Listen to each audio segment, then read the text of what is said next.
We recently saw a very big change, Ashish, in the industry, right? With the reclassification of the schemes, etc., etc. Now, while changing the name is one thing, but there is a whole shift underlying there, right? Which is happening. Can you explain that to viewers? Should they worry about it? What's happened to some of the schemes they've invested in? What about past track record now? Is it a completely new scheme? What's been your experience on that front? So I think the good parts of it are easier stated. The good part of this is that it puts the whole industry on a level playing field. Okay, for example, we used to run a mid-cap fund which we launched in 2014, and we had a difficult time in the last couple of years because initially we started off, but then last 2 years was difficult for us because our mid-cap approval said that stock number 101 to 200, 75% of the portfolio. Rest of the industry was running a mid-cap fund which was pretty much laissez-faire. They could do what they wanted because they were launched 15 years back, 20 years back when the definitions were not so stringent. Now what the regulation says that a mid-cap fund is stock number 101 to 250 and 65% of the portfolio. Now you can imagine what kind of difference it makes to people like us because we were really hamstrung and now we are on par with the industry. So I've just used my fund as an example.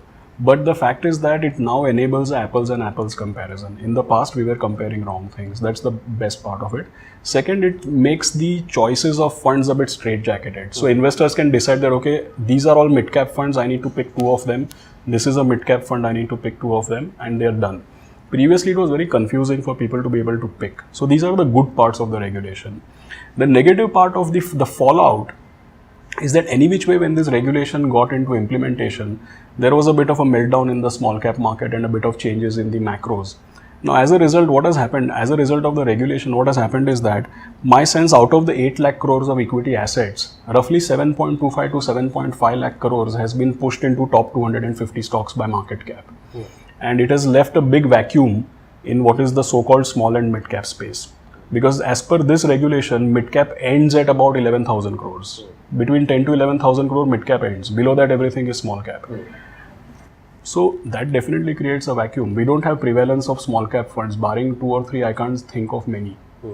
So the whole industry's money has been pushed into top 250 stocks, and that presents a different set of challenges as far as delivering performance is concerned and generating alpha is concerned. So I think that it will put a kind of lid in terms of the capacity that a fund can manage.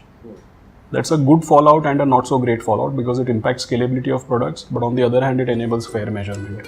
Mutual fund investments are subject to market risks. Read all scheme-related documents carefully.